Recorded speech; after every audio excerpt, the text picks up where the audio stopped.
In the early 1980s, the government watched as a virus tore through communities, especially LGBTQIA ones, and did nothing. By 1987, thousands upon thousands were gone, and the president wouldn't even acknowledge the crisis. Hospitals turned patients away, and families turned their backs. The state failed us. What happens when the state ignores its people? What happens when the systems that are supposed to protect you abandon you instead? What do you do when people are dying and no one is stepping in to help?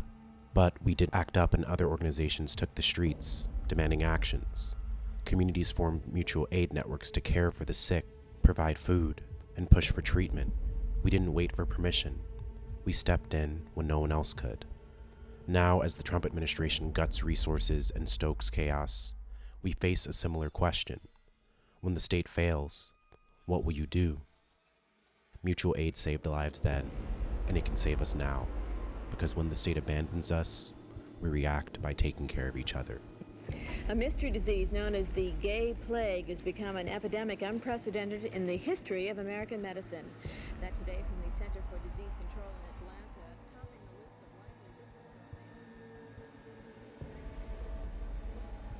Mutual aid is not charity. It's a solidarity-based support where everyone gets what they can and takes what they need. And I think it's important to also define mutual aid as both a form of direct action and also an ideological approach. It's kind of important to talk about when mutual aid is direct action and when it is not. I consider it direct action when it is not institutionalized and it addresses a social/political gap or exploitation. We can look at history. We can see that there have been many countless forms of direct action that have existed outside of institutions, but what typically happens when movements become more accepted or co-opted by the mainstream or the political center or liberals or progressives is that they take these more radical forms of mutual aid and they turn it into something that can be institutionalized. People gathering together and squatting empty units in their neighborhood and then offering those units to houseless people, and then there being a shared process of free housing is different than an institution offering temporary housing, requiring applications, requiring a certain kind of person to apply in order to receive aid and help. When we turn away from institutionalization, we turn away from parameters and organizations that usually dictate who the perfect victim is, who the perfect subject of being helped is. And what I think mutual aid does is that it removes that question altogether and it says, instead of thinking about who the perfect victim is, we should be thinking about what a political process is that addresses these social and political and economic wrongs, both for the subject of this exploitation and for myself as a body trying to help, but can also recognize that in some ways I'm subjected to this exploitation, or this exploitation controls parts of my life as well. When I was working in Seattle, I worked for an organization. If you got hired there, you sorted mail and you also manage bank accounts for people without housing. And although I very much view this as something that was amazing, something that was based in like a harm reductionist kind of approach, I don't necessarily see it as mutual aid because it was tied to a nonprofit, that was tied to an institution.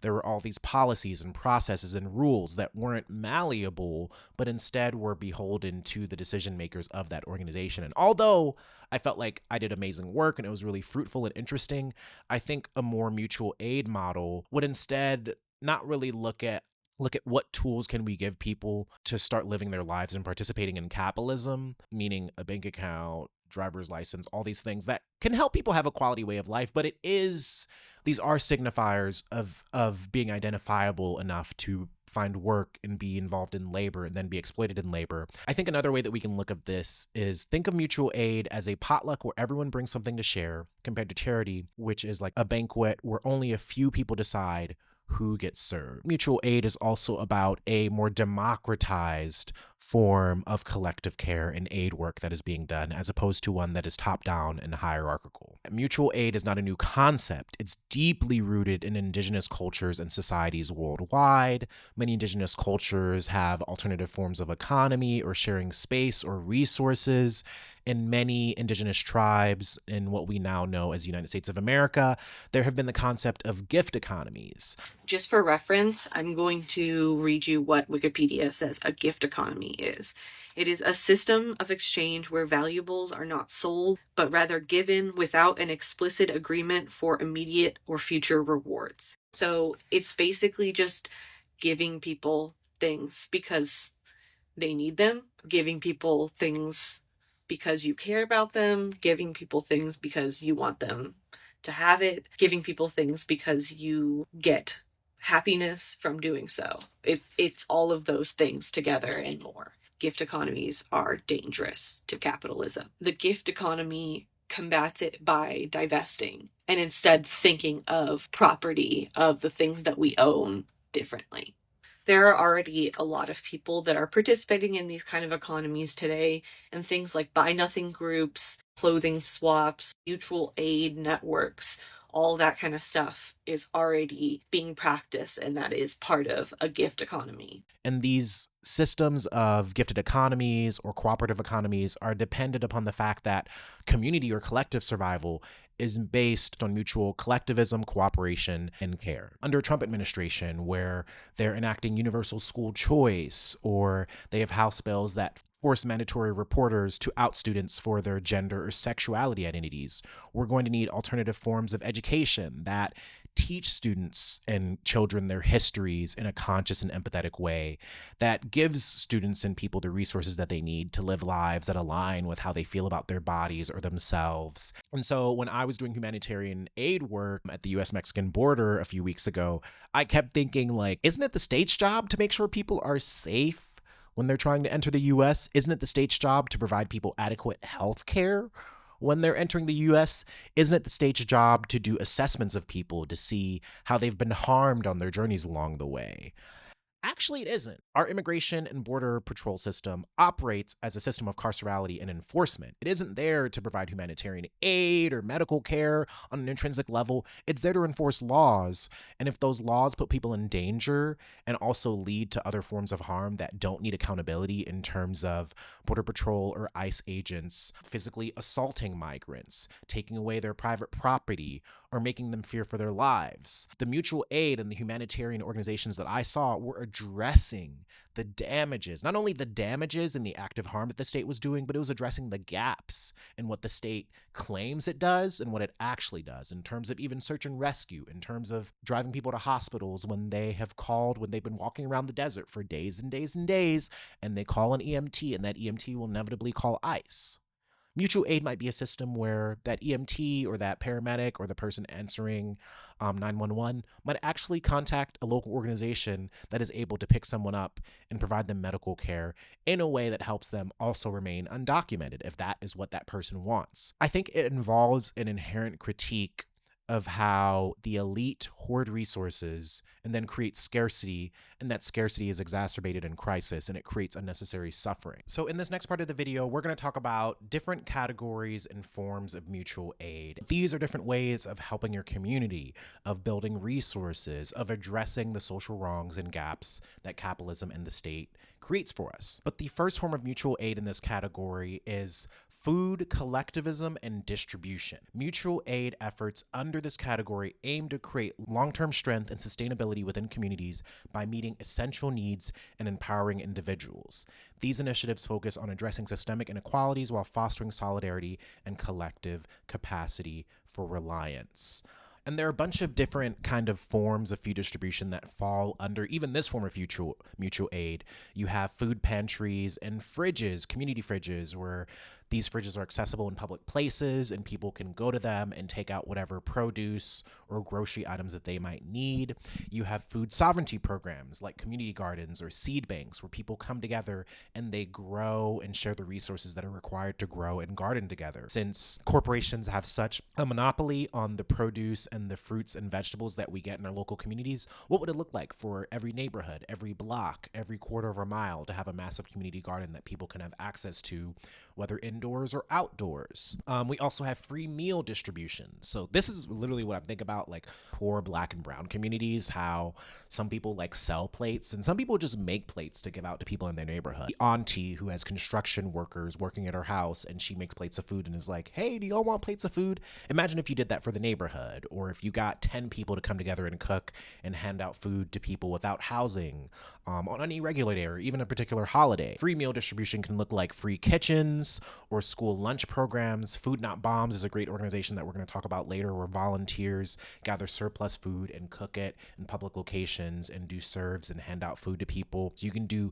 canning circles where you can food together. You can do collective cooking nights with your friend and neighbors where you meal prep together. You can do food swaps or barter systems where maybe someone has a crap ton of a particular kind of fruit or vegetable that they grew and they just want to give it out, or they want to do a skill share where they trade that produce for something else with someone in their community. Food is one of the essentials of life that, based on your economic status or the level of privilege you have, you either have next to no access to quality, healthy food, whether it be the stores or grocery stores in your neighborhood, or even going to school. Like, I remember when I was in high school in Cleveland, Ohio, we toured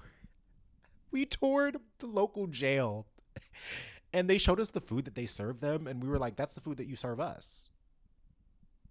Even in that, like, I think food and health and bodily autonomy is such a signifier of the health of a society or a culture or a geographic space. And to instill political processes that give people the things that they need is such a powerful way to get people not only to have a better or quality way of life, but to have the basics so they can begin to imagine and organize around other political conditions that are in their communities.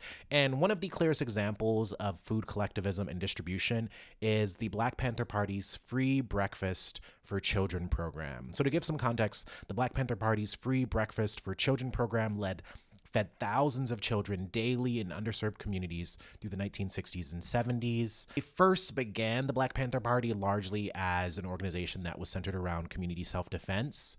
And then once they got further into understanding the repression that they would be facing in terms of the changing gun laws in California, or how the local police were operating, they realized that to really help and defend their communities, they needed to create these survival programs to help people have the basics of what they needed to even be healthy enough to meet the demands of a revolutionary political process of their time. So we're not just paying attention to a Black kid when they've been shot or when they've been falsely incarcerated.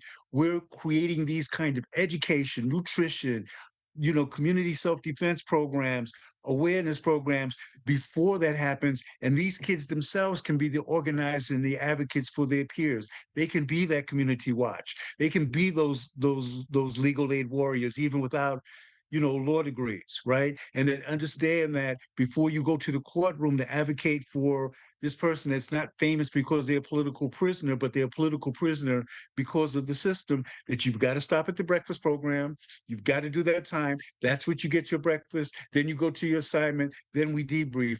The lessons are there for us historically, but we've got to get out of these silos and not be talking to people in other areas, but also talking to each other from the bottom to the top. Or as Bundini Brown used to say, Muhammad Ali's, in his camp, let's organize from the root to the fruit. I think a central question that we can ask when we're looking at food collectivism and distribution is, what role does food security play in our future and livelihoods? If there are certain children that are going to school and they're hungry, they're not going to be able to pay attention. If there are certain children that come home to houses where the cupboards are just filled with canned food, yes, they may have access to food, but how healthy is that food that they're being given versus a kid in a higher income neighborhood where the school lunches maybe have more that they're pulling from, or they have more resources, or they get better produce, or it's more organic.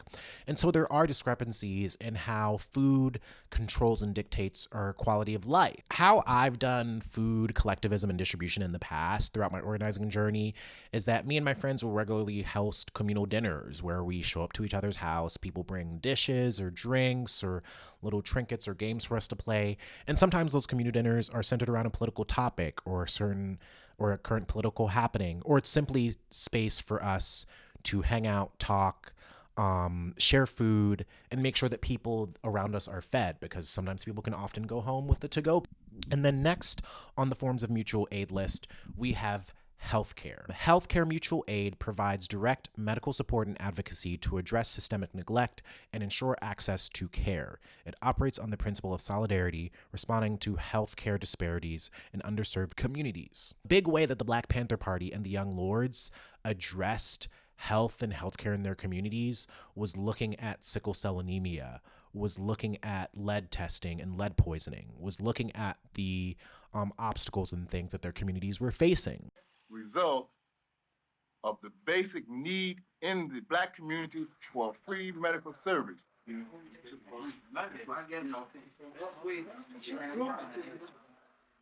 had this done about 3 days ago, you said? This is not the burned hand. This is another one. Oh, okay.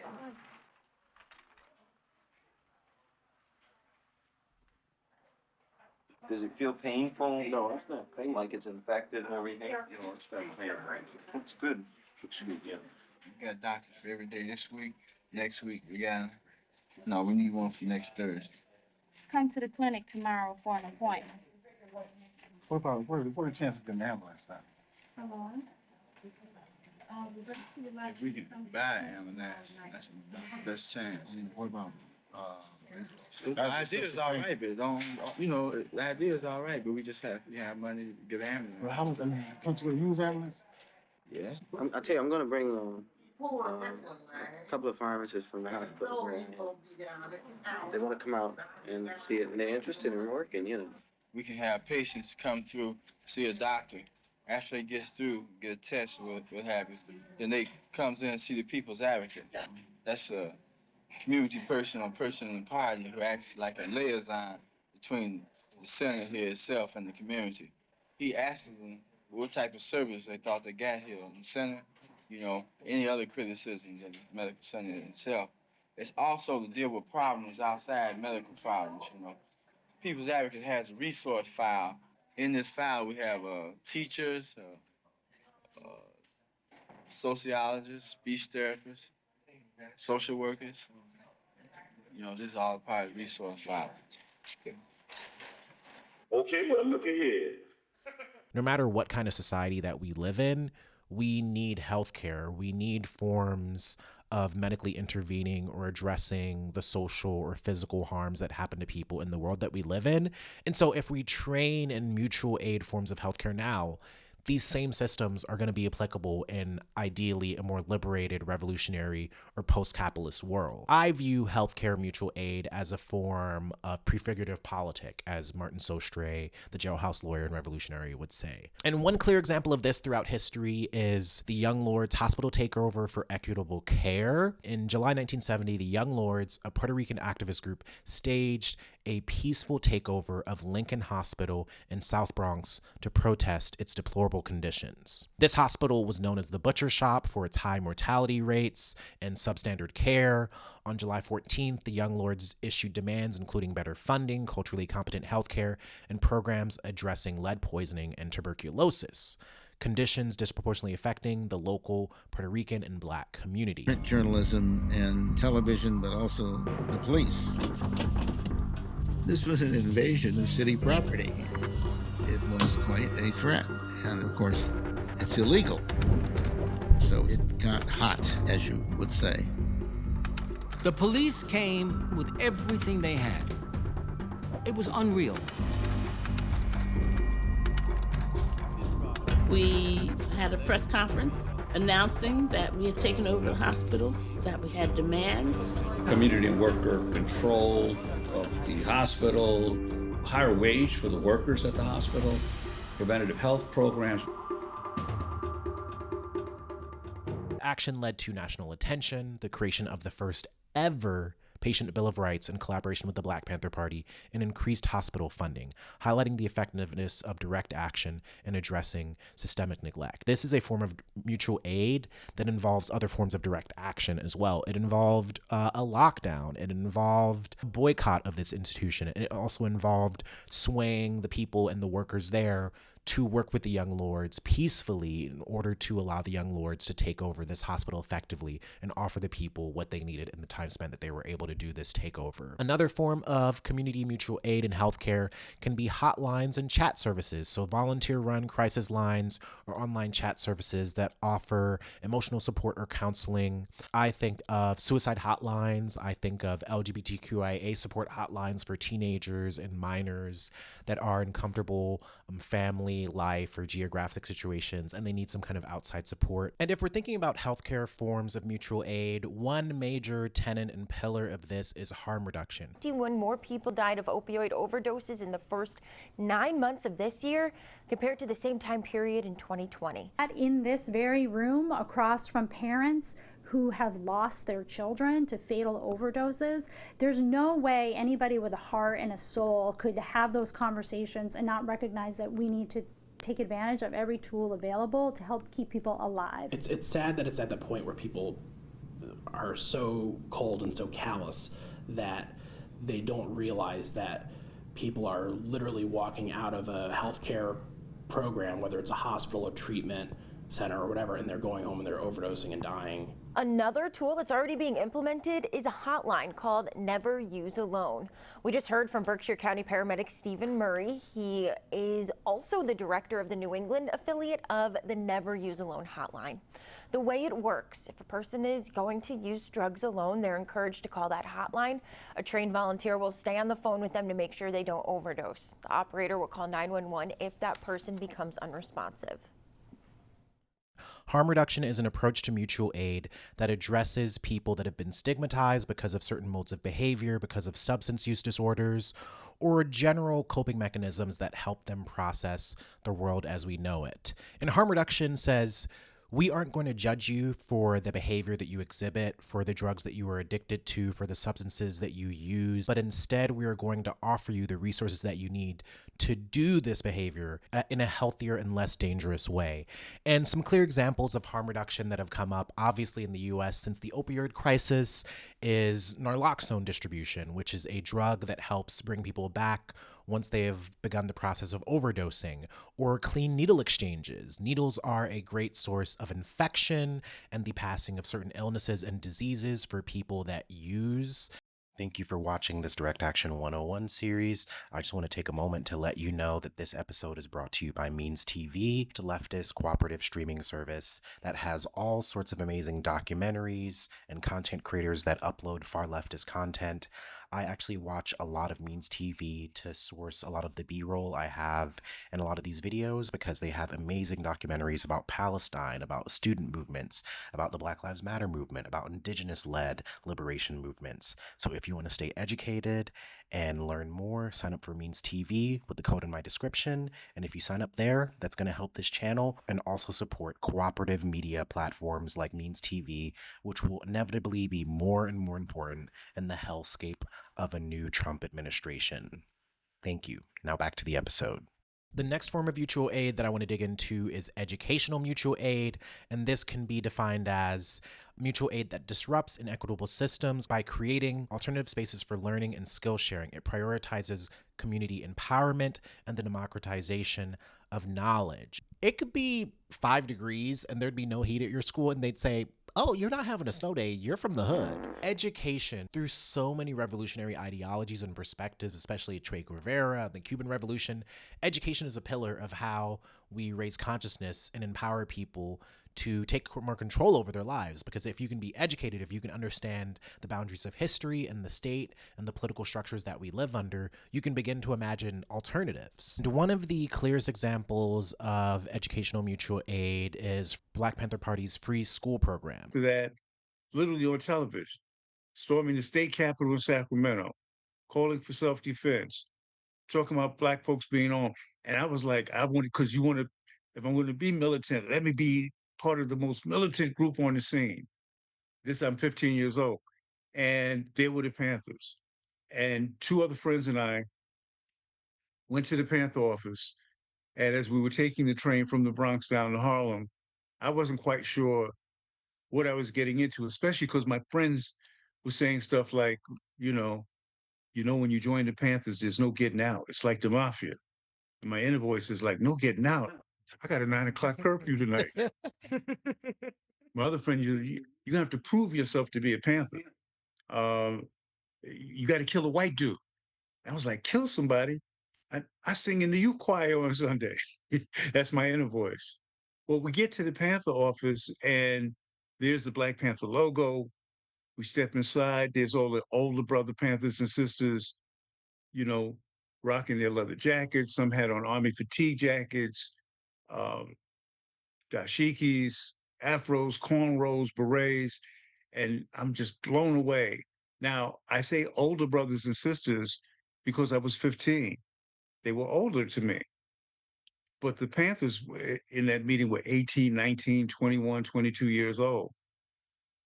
The person running the meeting is explaining the Panther 10-point program, which is now written, I think, 57, 58 years ago. But if you read it, it could have been written last year. And it talks about housing, medical care, community control, education. Police brutality is point number 7. It's way down there in a way. We want an immediate end to police brutality and the murder of Black people. I'm not really hearing what he's saying because my heart is pounding. I want to prove to myself. I want to prove to my friends. So I jump up and I say, choose me, brother. On me. I'll kill a white dude right now. Whole meeting gets quiet. The brother running the meeting calls me up front. We're all sitting in folding wooden chairs and he's behind this old wooden desk facing us like a large classroom. And when I come up front, he reaches into the bottom drawer of the desk, and I think he's going to hand me a gun. He hands me a stack of books. Autobiography of Malcolm X, Wretched of Earth by Frantz Fanon, Soul on Ice by Eldridge Cleaver, and of course the Red Book, quotations from Chairman Mao. You know, all Panthers had that Red Book. I said, excuse me, brother, I thought you were going to arm me. And he said, excuse me, young brother, I just did. And then as I'm walking back to my seat, he says, young brother, I want to ask you a question since you came in here so mad at white people. He said, of all of these pig police that are in the community, brutalizing people, beating people up, locking people up, shooting people down, if they were all Black and all of the victims of police brutality were white, he said, these slumlords, buildings that are falling down, rats and running up and down the hallway, no heat in the winter, if all of the slumlords were Black and the people living like that were white. He said, these jive, fascist pig politicians, congressmen, senators, the Supreme Court, the president, if all of them were Black and all the oppressed people were white, would that make things correct? And I said, no, sir, it seems like it would still be wrong.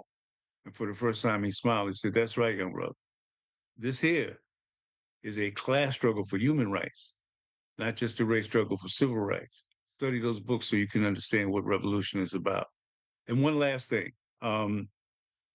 There was a poster of Che Guevara on the wall. And there's a quote from a speech that Che gave at the United Nations. And the quote was, at the risk of sounding ridiculous, let me say that revolutionaries are guided by great feelings of love. So my head was spinning, my world was turned upside down, and within 15 minutes of walking to a Panther office, I started to have a context of struggle and an approach to revolution that not only shaped my experiences in the Black Panther Party as political prisoner of war, the BLA, but till this day about that approach to struggle, understanding the real foundation, what we're fighting for, and understanding the utmost that we need to be guided by great feelings of love for the people. To highlight a bit more of this, I'm going to be reading a lot from this particular book called Surviving Pending Revolution, The History of the Black Panther Party. And there are a number of sections in this that break down the distinctions and processes and details about the Black Panther survival programs and how they came to be. In this text, when it's talking about the free schools, It reads, Liberation schools also began in 1969. They became crucial elements in the organizing drive. Liberation schools were a familiar concept in the Black community because they had been an organizing tactic used by Southern civil rights groups. The Southern Liberation schools had served as a central location for explaining the civil rights movement to community members. They had also been used as an ad hoc education sites and as a recruiting device for demonstrations and voting rights drives. Party liberation schools resulted from the good relations that began with the free breakfasts. Panthers began to encourage children to return for other activities. The San Francisco Liberation Schools served more than 25 children daily. The weekly curriculum was as follows: Monday, History Day; Tuesday, Culture Day; Wednesday, Field Trips; Thursday, Revolutionary Films; Friday, Current Events. Songs and games were utilized to convey the Panther message. Children learned how to recite and explain the 10-point program and platform. In Staten Island, New York, children aged 7 to 12 were instructed in the roots and essence of a people's revolution. One teaching device designed to appeal to children was a cartoon illustrating the 10-point program. And it goes on to read, the curriculum at most liberation schools consisted of basic academic skills and current events gleaned from newspapers and party literature. Community volunteers and Panthers staffed the schools. Some volunteers were college students who were able to impart a semblance of professional instruction at their locations. Professional academic instruction, however, was not the primary goal of liberation schools from 1969 to 1971. Instruction in Panther ideology and African American history were the most important items in the curriculum. This was not only because the Panthers lacked the expertise to do anything else, but also because the academic potential of the liberation schools was not yet recognized by the leadership. That oversight was corrected within 2 years. The Panther Party's most successful educational program was established in 1971 as the Intercommunal Institute. The name was changed to Oakland Community School in 1975. I go to school at the Oakland Community Learning Center. My school was started by the Black Panther Party. The earliest age you start going to this school is when you're 2. You say, si quiero. David. Bueno. We don't have grades in our school. We have levels. Manzanas. ¿Te gustan manzanas? They put us in different levels based on what we can do. We need to know the things that you're thinking because you come up with fresh ideas, you see. And I talked to your mother today. And Kalita, aren't you supposed to be at the Justice Board meeting? Well, you really have to remember the Justice Board meetings, okay? You should go up now. Today, Carol sent me a letter about Sherry not doing her homework. The Justice Committee gives you a method correction if you don't do your homework, if you play in class, if you talk back to teachers or try to fight teachers. Right. Then why don't you do your homework? I just forget about it. I lay it someplace and just forget about it and go on to other things. Why you do that? I don't know. You need a method of correction. I think she shouldn't have no TV when she go home, and she shouldn't have free time. I think the Justice Board treated Sherry okay because she needed a method correction, and a method correction from a teacher or somebody means they love you. Community Learning Center also had a night school where adults studied for their general equivalency degrees or GEDs. There were 16 accredited instructors and 15 volunteers and aides. The school's director, Erica Huggins, served on the Alameda County Board of Education. The OCS not only offered a quality private school education, but also instilled a sense of self-worth. OCS's day program offered a full curriculum to students between age 2 and 1.5 to 11. Subjects covered language arts, Spanish, mathematics, science, social sciences, in environmental studies, physical education, performing arts, and visual arts. The school provided 3 full meals a day, referrals for preventative health care, and 3 passenger buses for transporting children to and from school. There was no tuition. Long-standing party rules have formally prevented the Panthers from accepting government money.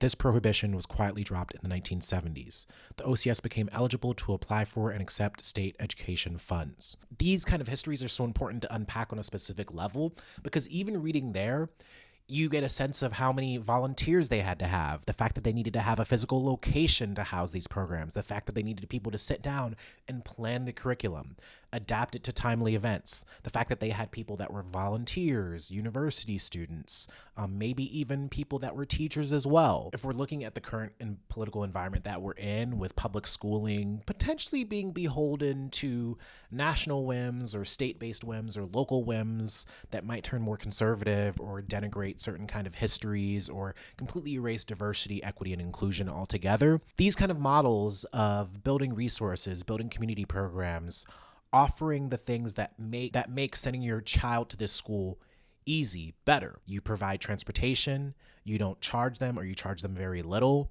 And this becomes a way of building community trust and also instilling really radical and liberatory kind of ideas to the youth. And then you politically educate folks, and that's why you build what they call popular support.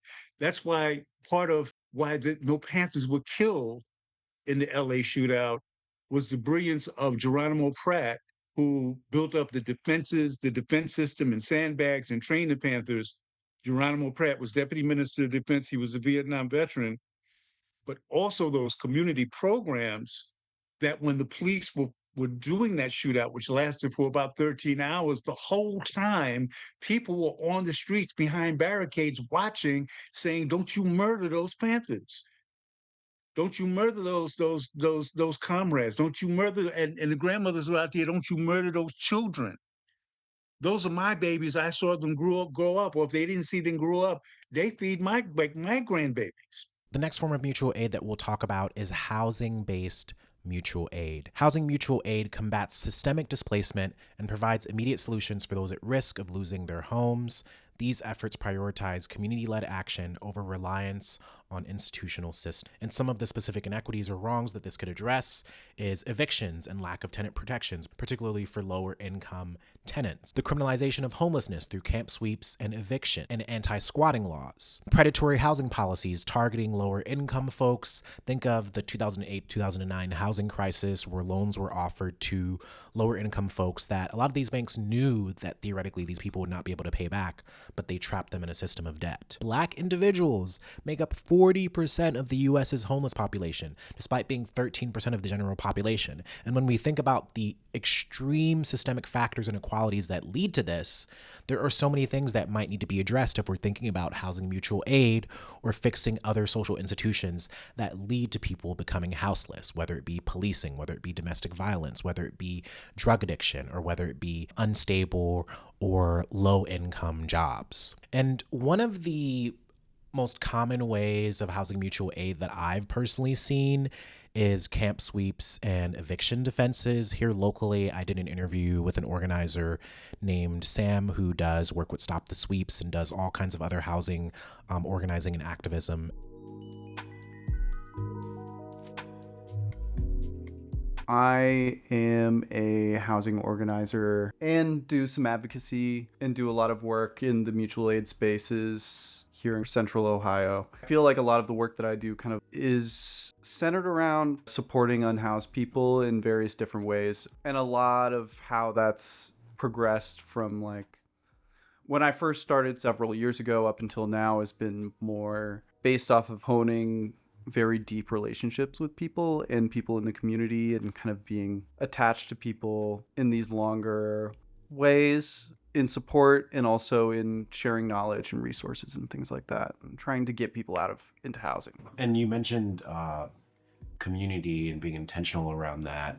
Why is that so important in mutual aid? Because a lot of people can think of mutual aid as like, I put a box of food out in front of my, like near my mailbox, and people that are walking by can pick it up, or like, why is community kind of the step that takes it further? I think mutual aid in like its smallest forms is people reciprocating and supporting each other both materially and emotionally in all these different ways. Going from the individual to maybe your group of friends to a larger community of people into a larger aspect. People just organize themselves in specific ways, and once you get into the larger community that needs support, the aspects of mutual aid kind of grow exponentially, and the possibilities that are able to happen kind of grow exponentially. And that can be with your friends, that could be, you know, in the housing community or in the homeless community. I've noticed that it's been incredibly important in terms of knowledge, where people are, how people are affected, when sweeps are happening. It kind of makes things exponential. Like if someone disappears, you know, and you can't find them and you need to find them, like it's easier to do that when you're supported by a community of people, or like you're known in the community and you're trusted. I also know that for me specifically, it's also trying to understand people's like strengths and weaknesses. Like I've been in a lot of homeless spaces where I've seen a lot of people who literally organize every day and do the most, like, in my mind, maybe some of the most pure forms of mutual aid and community-based organizing. And it's also trying to help those people, build those people up. There's so many different aspects of being involved in a community and different ways of supporting people. And this probably goes into the other aspect too, is like if we're supporting people, we're entrenched in these communities. If we're trying to organize around this, like why can't they be a part of that organizing process as well? If you're building a relationship with anybody who has a different class position than you, I think that maybe is the distinction, because we're trained in a way to where if you're not principled in the very beginning of the process, then I feel like it just can spiral into this model of we're just doing everything. Like a lot of nonprofits that do this kind of support are functioning as like a narrative band-aid for like the systematic oppression that has continued throughout the United States and like across its history. And a lot of these charities and nonprofits are funded by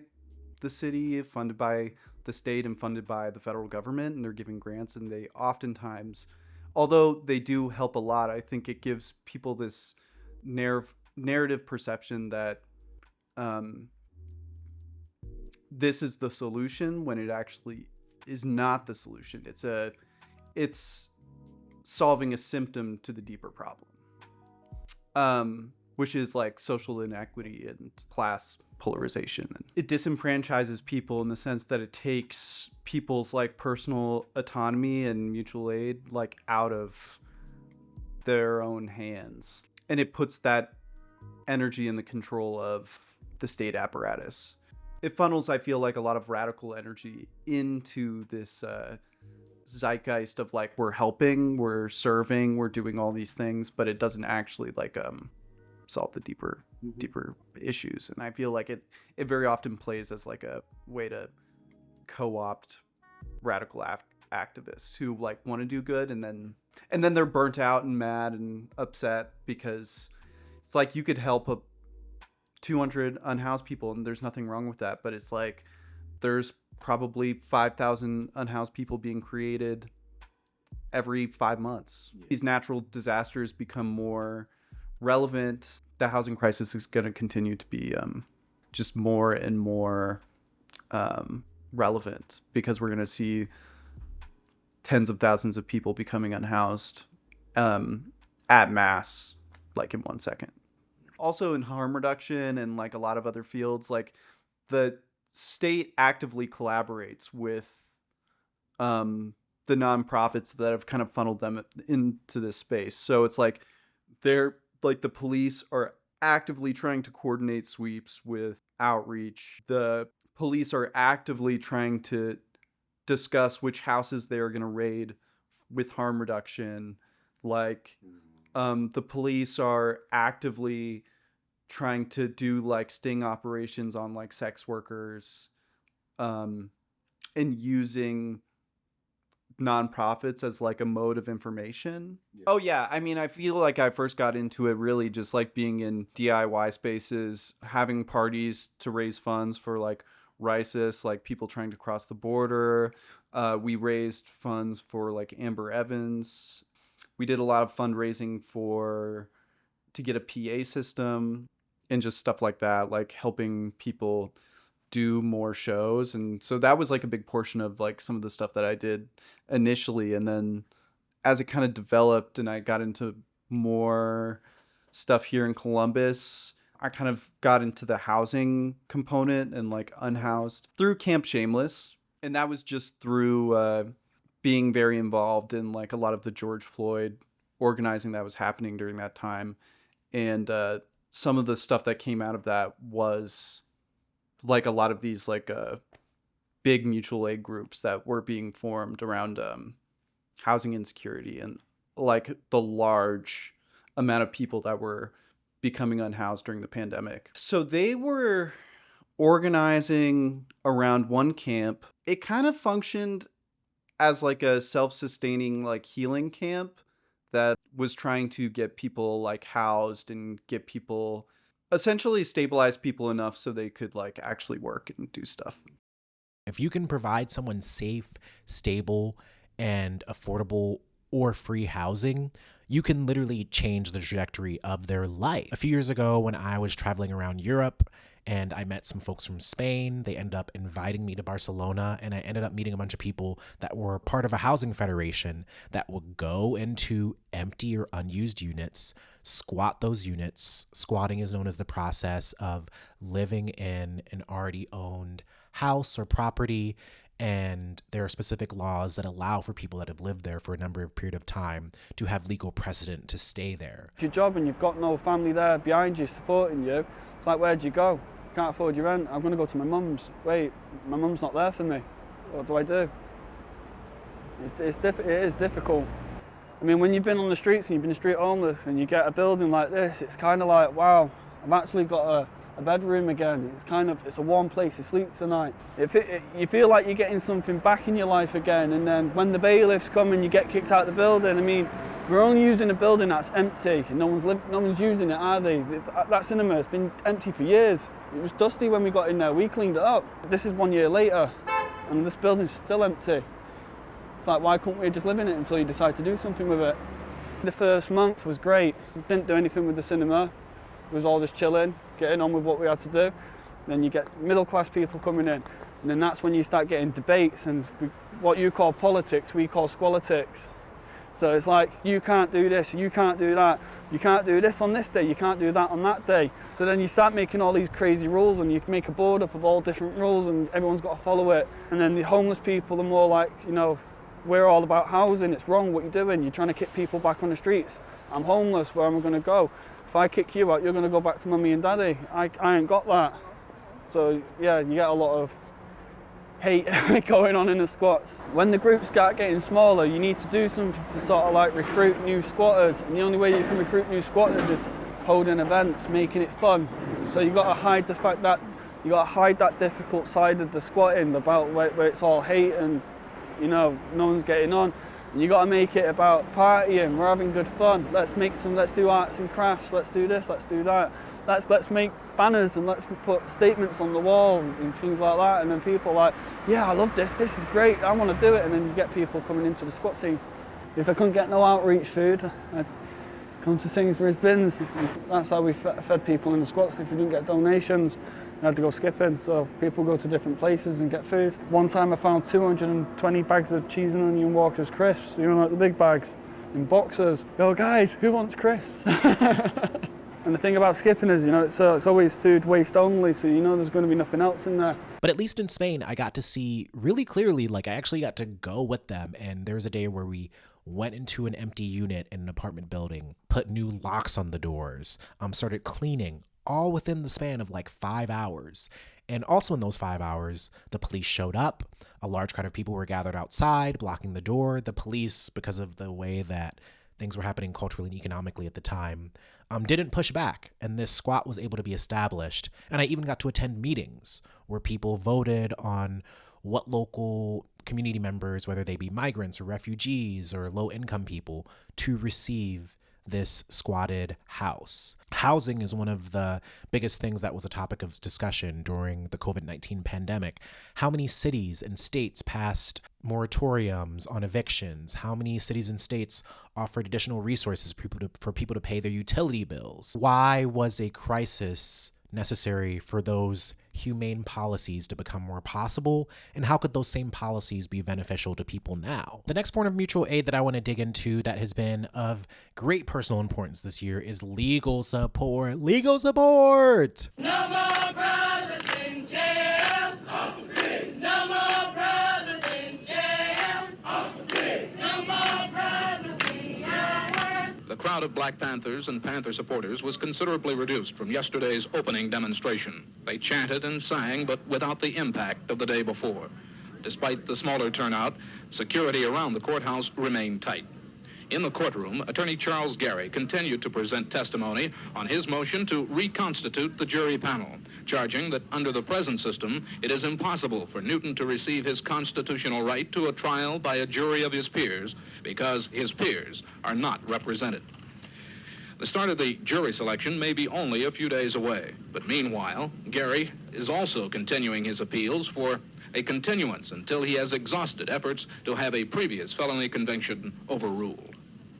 Gordon Graham, KRON-TV News. Legal support is a form of mutual aid that ensures activists and vulnerable individuals can resist systemic repression. It involves collective efforts to provide bail, funds, legal defense, and advocacy. I both have had experiences organizing around this year related to the BOEING 5 case, but also growing up, I had an incarcerated parent from age 12 to 18, and then they went to prison again when I was 19 until I was like 20. There's so many things I could talk about with this experience, but I look back and I can recognize how there was stigma involved in how I was told to react, how going to the prison and visiting and being in this very sterile environment and having to put my things in a locker and being constantly under surveillance while talking to a parent. When I look back, there are so many potential mutual aid solutions that would have remedied some of the financial and emotional damage of this experience, whether it be vouchers that could have been offered to help us pay for rent or transportation or education, since if you're in a two-parent household and you lose one of your parents to incarceration, that's half of the income.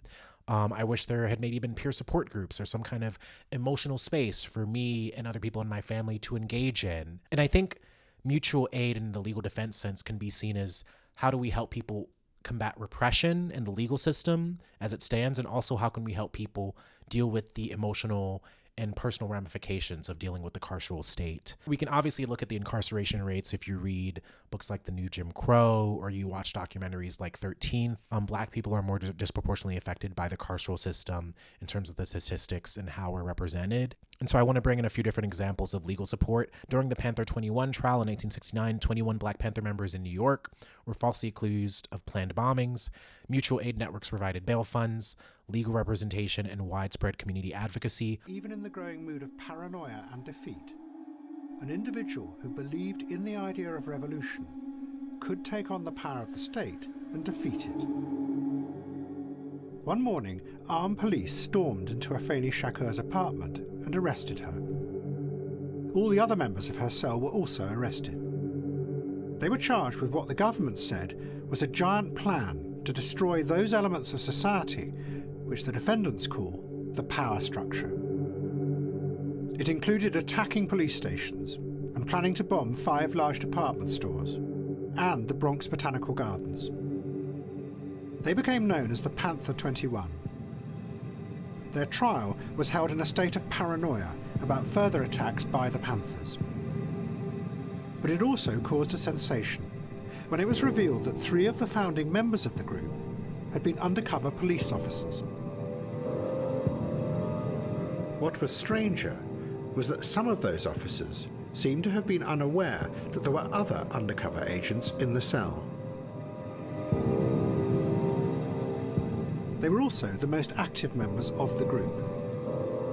We had to organize everything, one of the undercover agents explained at the trial, because everyone else in the group was off doing what they called their own shit. Unlike all the other Panthers, Afeni Shakur chose to defend herself. And at the end of the trial, she cross-examined the leading undercover agent. He was the man she had suspected from the start, Yedwa Sudan. His real name was Ralph White. A journalist who was in the courtroom wrote a book that described what happened. She started by getting White to admit that really most of the inspiration for the plots came from the undercover agents.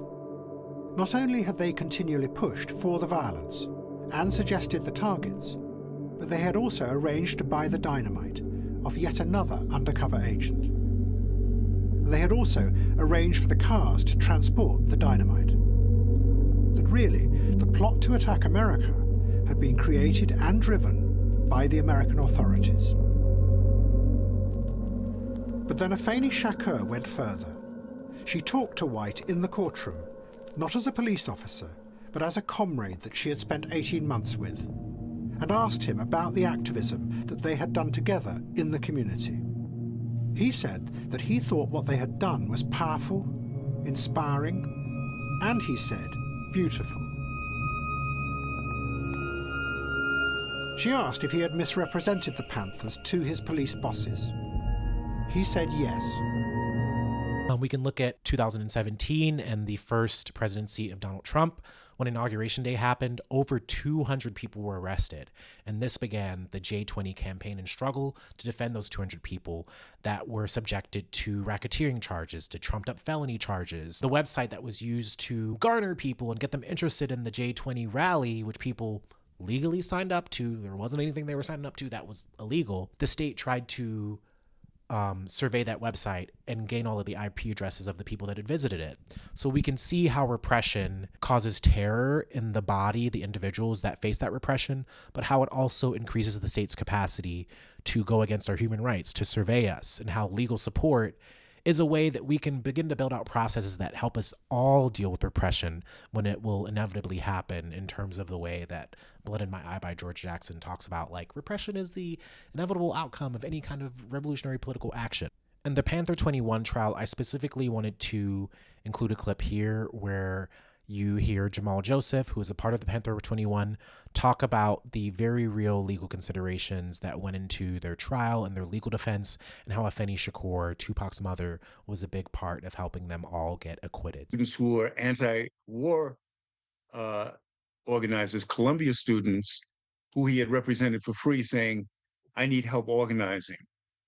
And they built a Panther 21 defense committee that was amazing. Students were involved. And the other thing that they did was that it was a broad-based coalition. So you had originally predominantly white students, but then city college students, and then community folk, and then other folk. And they were pointing out that that here are men and women from the community who certainly can't afford a $100,000 bail. Because who were the Panthers? Who were the Panther 21? Students, workers, welfare mothers, former street people, a couple of people who had been, formerly incarcerated folks, veterans. We had one person, Sundiata Okoli, who was a mathematician and had worked at Nassau for a little while. Wow. Curtis Powell, who was a biologist, but no one had $100,000, and which is about $900,000 in today's money. I first started to understand the sophistication of what was going on when I had been in prison for about 3 months, and they brought us all together in court, because initially they separated all of us so we couldn't communicate. So it wasn't like the 21 was all in one jail. Afeni Shakur and Joan Bird were in the women's house of detention. Myself and a Panther named Katara, Alex McKeever, we were on Rikers Island. But even on Rikers Island, we were separated. So when we'd have a court hearing, they'd have to bring us in from all different points. And then we'd have that court hearing, and then afterwards we'd all be in a large cell conferring with our lawyers. So I just knew that we were having a bail hearing. And beside our lawyers, there were lawyers from the NAACP Legal Defense Fund. I was like, what is the NAACP doing here? And the NAACP Legal Defense Fund was there because they believed that we were being prosecuted and persecuted because of our political beliefs. And even though the NAACP obviously had different beliefs, the mission of the Defense Fund was to look at arrests that were racially motivated because of race or because of someone's beliefs. This blew my mind, but it made me understand the sophistication of real organization, bring people around the issues. We in turn made bail an issue for everybody that was being held. So there was a rebellion. Afeni was bailed out, I was bailed out, and the Panther leader, Dhoruba Ben-Wahad, had been bailed out. The remaining Panthers, we had by this time won a motion to all be housed in one prison, which was the Queens House of Detention, or called Branch Queens, in Long Island City. And the Panthers led a rebellion taking over that prison. It wasn't the typical, we want better food or we want more time, more recreation time. Number one demand was bail hearings, and judges were dispatched to that prison to have hearings in the prison visiting room, and about 30 men were released that day, and it happened similarly. Wow. So this is how you could take an issue and organize around it. We made this an issue in the courtroom.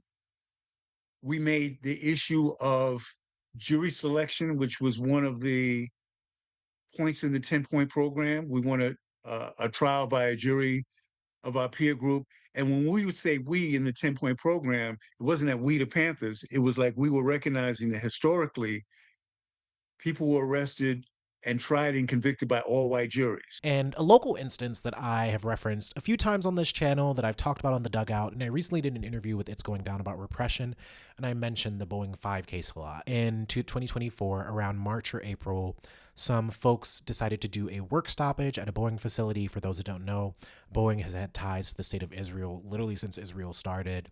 And out of that action, there was a work stoppage that lasted a number of hours, stopped people from going to work, and 5 people were arrested. And they faced numerous felony charges that far exceeded the action of that day, which was very much seen as a scare tactic. Defendants were asked to take down personal social media posts. And at one point, the prosecution was pursuing having these 5 activists pay over $250,000 in restitution. I became a part of the legal defense team where we would have regular meetings. We would talk about our goals, whether it be for helping folks be financially secure while they were facing this trial, whether it be addressing the emotional concerns that people had, trying to get media to pay attention to it. I did a number of Skillshare trainings related to helping people prepare for interviews. And so even in legal support, there are all of the things that go into highlighting a case that is unjust and figuring out the different ways that people in your community can use their skills to help people facing these kinds of repression. Legal support should not only be about helping people face trial, but also when those folks were inevitably sentenced to time in jail, we organized people to be with them when they entered custody. We organized meals for people that were able to get work release from jail. We organized people to regularly write them, call folks, be an emotional support system so folks inside could know that people care for them. And so when I think about legal support work and abolition in general, it's not just about trying to stop people from going to jail or stopping the state from being able to arrest people, but it's about how do we continue our relationships and continue our collectivism and community with people that are inside. And also eventually, how do you free people from that shit? Because the state can't just lock everybody up. Or they could, but it wouldn't be good. So I was editing this video and I have to put in this clip.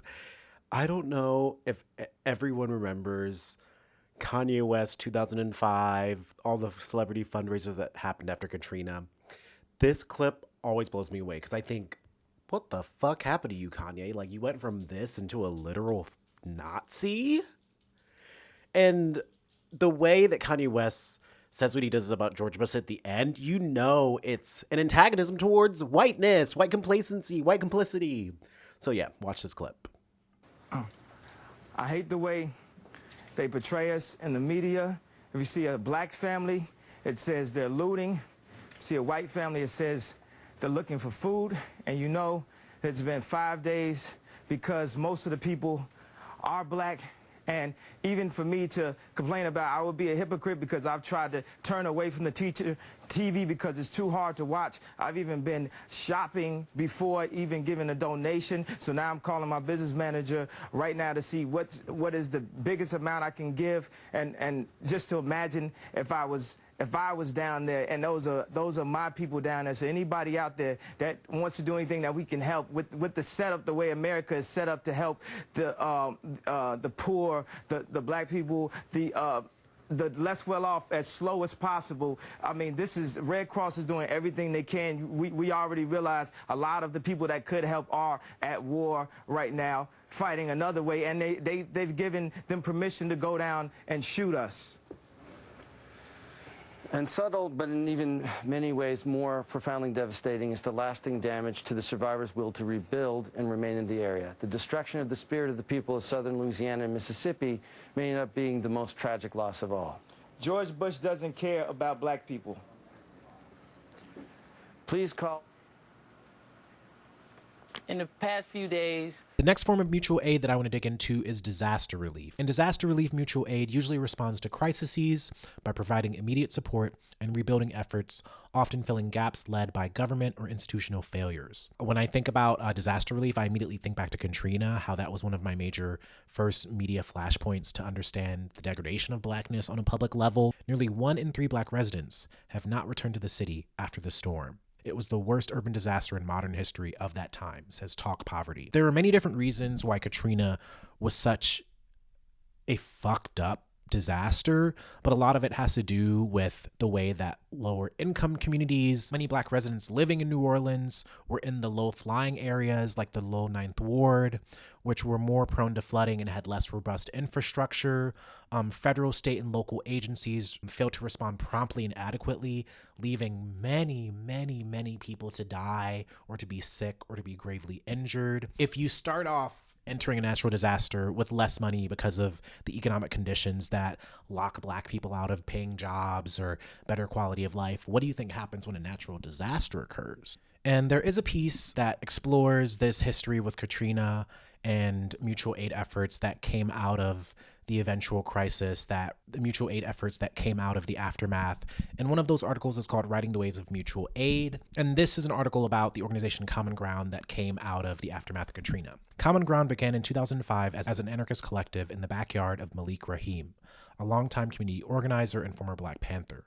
While the Hurricane Katrina still raged, he asked organizers Brandon Darby and Scott Crow to help him protect himself from white vigilante groups who were roaming the streets.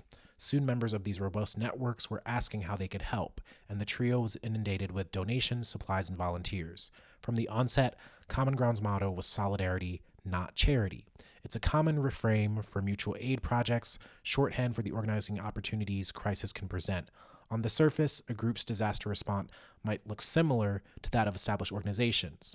After Katrina, for example, the Red Cross served hot meals while Common Ground delivered groceries to those who needed to replenish their supplies. Mutual aid groups might even outdo the relief offered by nonprofits and government agencies. Before people began filling FEMA requests, Common Ground was teaching residents how to tarp their roofs and assess wind and flood damage. But those organizations can also provide space for deeper conversations around why certain communities are more affected by the disaster than others. In New Orleans, many healthcare facilities closed during the storm, including Charity Hospital, one of the nation's oldest free hospitals. The hurricane exacerbated the need for healthcare among low-income people, a famously transient population made all the more vulnerable because of displacement. Disaster exacerbates already standing conditions of exploitation, whether that be economic, whether that be healthcare, whether that be the structural integrity of the home that you've had or have been sold, and how disaster relief, in a sense, is not only trying to address the immediate harms of what climate collapse can kind of lead to, but it also exposes the harms of the systems that are meant to help us, that are meant to do work and show up and provide housing and checks and resources. Like, how fucking hard did FEMA fail?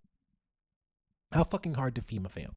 Really? And so when thinking about disaster relief mutual aid, it's really about fixating on how can we remedy the damage of both climate change and natural disasters, but also the gaps in how the state and its institutions should be helping us all on an equal level, but is not. The next form of mutual aid that I want to talk about is abolition. This is obviously very, very important to me because I think one of the core anarchist values that I kind of hold dear and true is not only being non-hierarchical, but also being against prison and police systems. And abolition mutual aid works to dismantle oppressive systems like prison industrial complex while supporting those harmed by incarceration and systemic violence. And I kind of put this in a different category than legal support because I think legal support is more about the kind of first half / supporting people while they're incarcerated. The abolition is about preventing a lot of the systems and processes that even lead police to even be in our communities. And I want to list off a few of the different things that are kind of considered abolitionary mutual aid.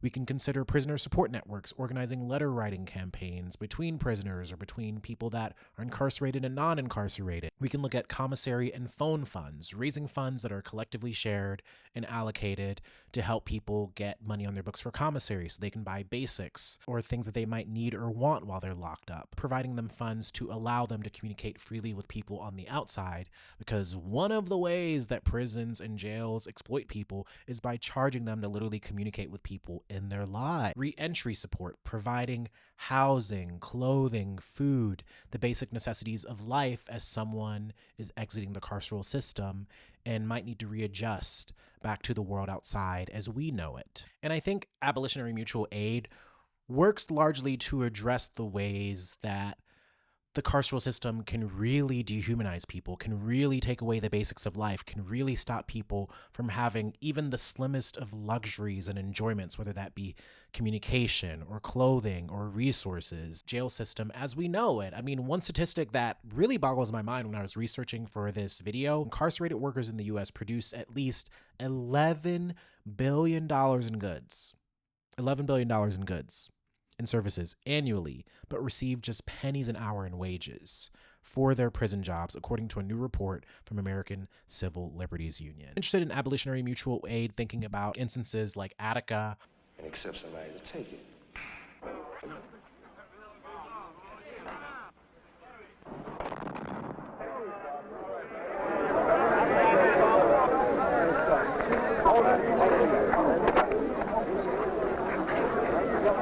We had a beautiful society in the yard,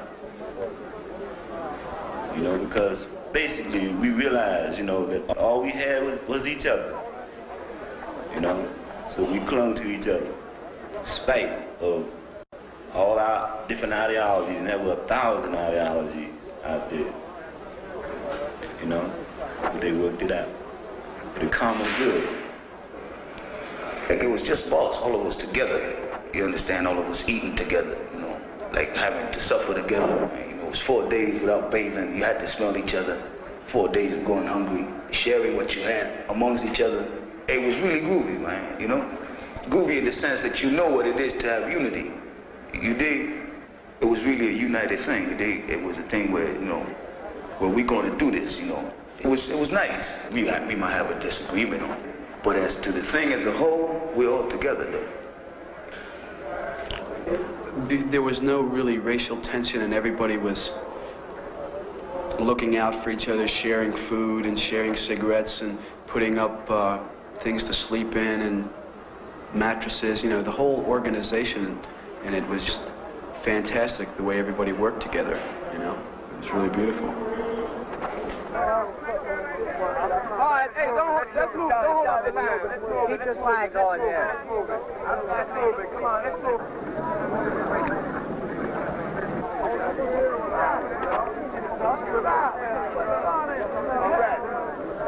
Right on.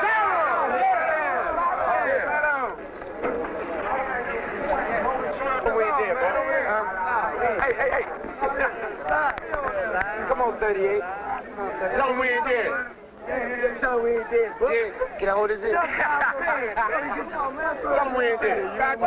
Ain't nothing dead about us. We ain't gonna die. Nothing. We will not die in here. And I want you brothers to get together because we together here. And these people think we shucking and jiving, but we is for real. Well, I thought things were bad down home, but I've never seen anything like this. The people in here are treated like dogs. Not only the black, the Puerto Rican, and the white. And we're going to get what we demand, or we're going to die trying. Yes, sir. Thank you. Support us all the way. We're doing this for everybody. We no longer wish to be treated as statistics. We want to be treated as human beings. We are men. We are not beasts, and we do not intend to be driven or beaten as such. The entire prison populace has set forth to change forever the ruthless brutalization and disregard for the lives of the prisoners here and throughout the United States. What has happened here is but the sound before the fury of those who are oppressed. And they did that shit real fucking hard. I would argue that the mutual aid networks and the abolitionary systems and modes of organizing that are in place, such as initiatives like In the Belly or In the Mix, those kind of mutual aid networks where there is that peer support amongst people that have been incarcerated or recently released. And the book that I'd recommend if you want to kind of learn more about these modes of organizing would be a text that I actually started digging into a few days ago called Tip of the Spear by Orasanmi Burton. So how to get started? I wanted to keep these steps very simple. There are plenty of sub-steps that are under these major steps when we think about how to get started. But to jump right into it, the first thing you need to do if you want to get involved in mutual aid is to identify community needs. Do you live in a neighborhood where there are food deserts? Do you live in a particular community where there isn't access to affordable health care? Do you live somewhere where the schooling system is particularly racist or fucked up or transphobic, and you want to create an alternative educational structure for kids to be a part of, to tap into? And so when identifying community needs, you can do things like in community surveys, attending local meetings, doing door knocking, showing up to public events and talking to people and getting people to gather and hold space together and talk about what the problems or the needs are in their community. One way that we can look at this is focusing on gaps in support systems and local organizations or institutions that maybe offer some kind of help or aid, but drop the ball in other ways or don't consider helping certain kinds of victims of certain kind of wrongs. Form a team or an affinity group of people. This can be as simple as bringing 3 friends together or on a weekly basis. You maybe go around your neighborhood and you pick up trash. Build a collective framework, form a team or an affinity group with shared goals, talk about roles, and talk about your commitment to solidarity, not charity, and what that would look like. Does it mean not turning away certain kinds of people that have certain kind of ideological beliefs to you?